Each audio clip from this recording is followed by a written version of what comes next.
All right, well, in the last video, we checked alignment, made sure everything was good here, and now we're ready to toss this Outdrive back on. I actually got the installation kit that comes specifically made for this, and we'll go over the components now.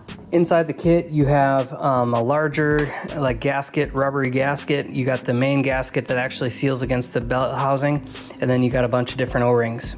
All right, so the first O-rings we're gonna end up using here are the orange ones, and basically they go 1, 2, and 3. And so the real thick boy goes down here, and then the other two that are the same go up here. And how you wanna do this is, so when we're taking off, I'm gonna start with this one, peel it down, second, third one. And then when you're going on, you're gonna do it the other way. You're gonna start here, and then go here, and then go here. Because if you don't do it, if you try and start way back here, it'll end up going into this rut. You have to pick it out, go into this rut, pick it out. It just kind of turns into a circus. So anyway, we're gonna work always from starting at the back and work out, and then we'll work from the front to the back.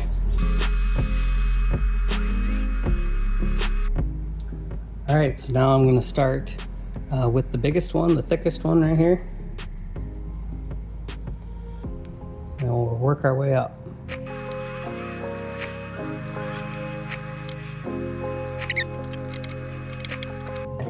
Then while we're here, we're gonna give this a good jostle, make sure nothing's goofy here, nothing's loose. This feels all really nice and smooth. I like that.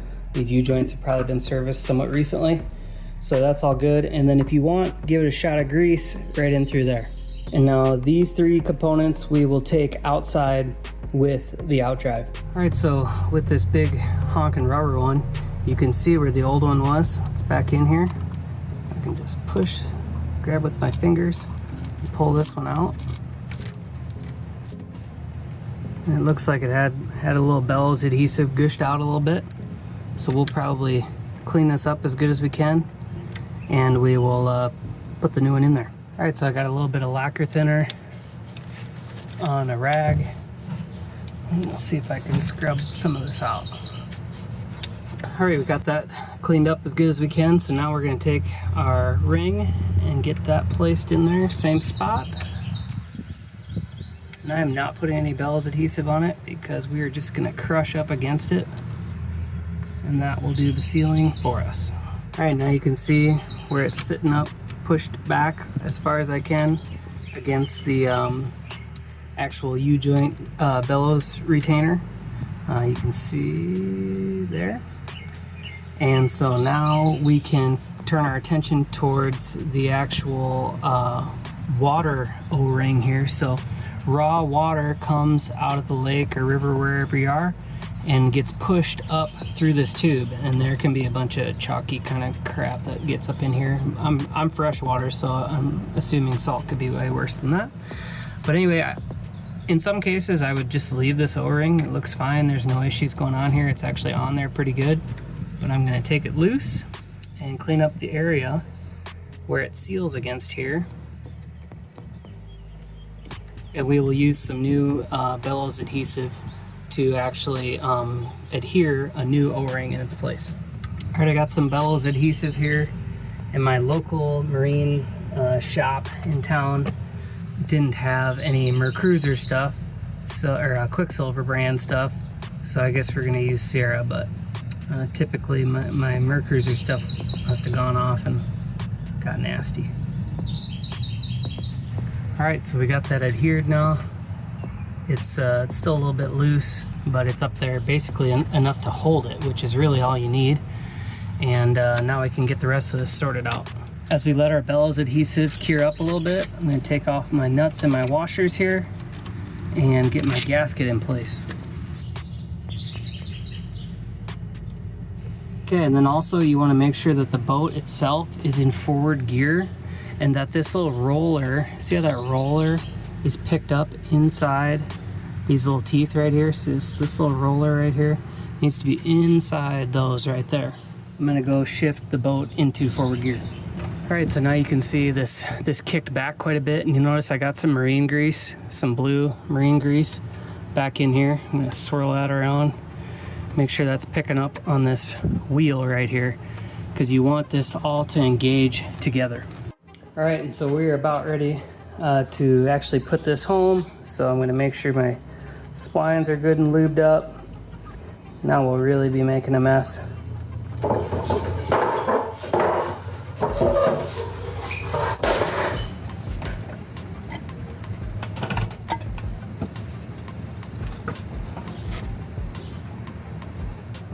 Don't forget to get your trim rams up high enough, otherwise you'll get bound up a little bit.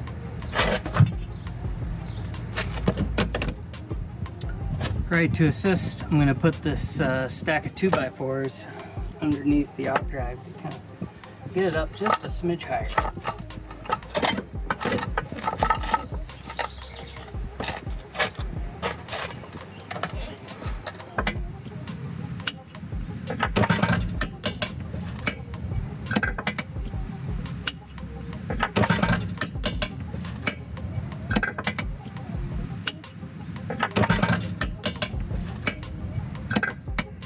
Fucker!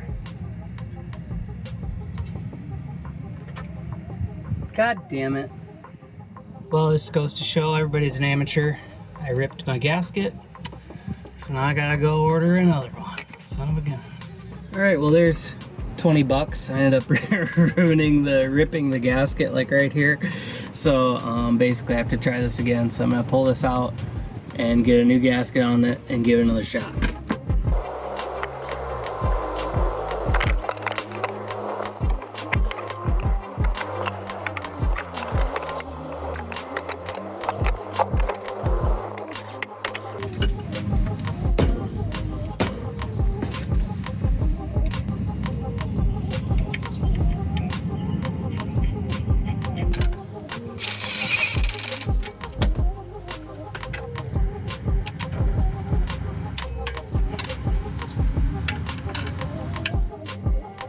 Alright, so we're torqued down to 50 pound-feet here, and now I'm gonna lift this up so that I can get this rod through here to get my trim rams lined up again.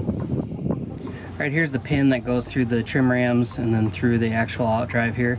So basically you have first the end cap, then a little C-clip right here, a little snap ring, and then a washer. And then these little bushings go in the ends of these cylinders, and so I would start by putting these in like this, and same for this one, and then go and thread this thing through. You really only have to take off one end of this pin.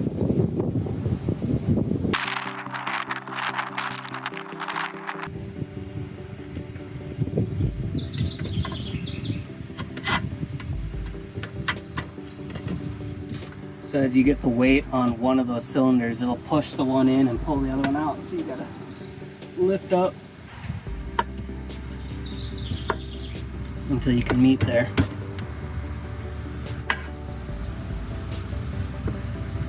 Then you can push it through. So now with our rod end stabbed through, again you'll do washer, and then snap ring, and then cap. So now all you gotta do is come in here, grab your speedometer hose, hook that up to the lower. Go ahead and plug that in.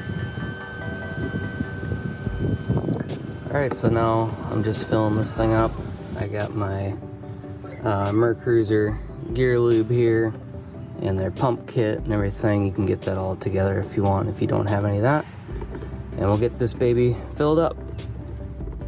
I do have a video about just, you know, how to change your gear oil, you know, at the end of the season and stuff like that. So check that out if you want. Okay, so I had my son up front watching the reservoir, and he called it perfect when it was full. So now we can put our top cap in, and we will fire this up on muffs and see if we have water. All right, we're hooked up to water. Let's get this thing started. All right, well, it's started here. We got water coming out the prop. We got water coming out up here next to the transmute assembly. And then we also got water coming out of both captain's calls, the little through hulls. If for some reason you aren't sure whether you're getting cooling or not, you can touch right here. This should feel cold, like all a bunch of cold water coming from the hose right here. Same over here. This is like cold to the touch. So just something to look for. All right, so we've been running for probably a half hour here and everything's good. We're just gonna rock with that. And yeah, boat's happy. Thanks for watching.